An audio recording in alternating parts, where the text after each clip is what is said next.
Fala galera, começando aqui uma gameplay com o Surf que eu acabei de ganhar, tá ligado? Acabei de ganhar mesmo, cara, da nível 1, vou até mostrar pra vocês.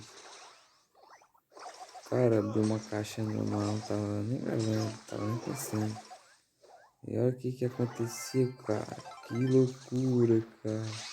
Ganhei o Surf, cara, ganhei o Surf, mano, olha onde vai esse ataque dele, nível máximo. Mano, agora ele tá muito forte, agora já era. Tá com a espada na brava. Olha lá, ó. Só rajadão é o primo. Vai tomar ali. Ó.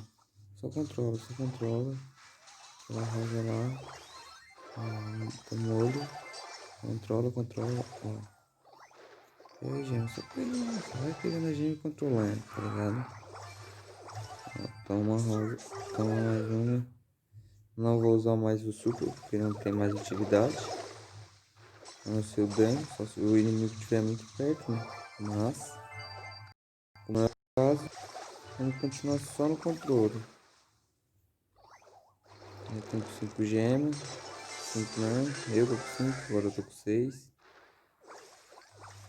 Tem que matar aquele mago, se eu matar ele é bom. Matar, ó, mais um meu primo. Pulou, ai morri. Matei ele rico, caramba. Ah, o rico não usou super rico ainda na internet, né, como sempre.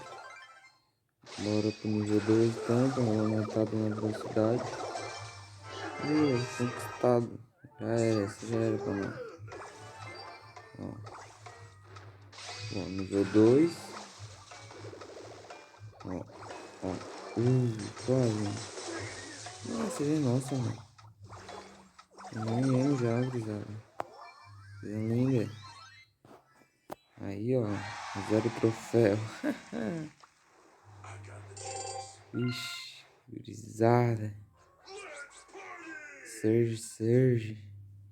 Essa foi uma gameplay do Surge. A primeira gameplay que eu tenho com ele. Coisa linda, né, gurizada? Ó, uma de emoji que não tem, porque eu não tenho passe. Acabei de ganhar ele na caixa. Vocês dar uma olhada aqui no meu passe.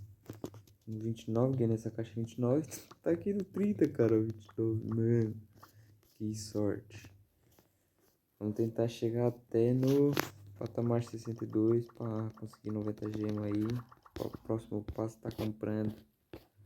Quando eu posso mobrar o passe. Mas então por isso é hoje, gurizada. Falou, pode crer, é nóis. Surge. Malucão. Falou.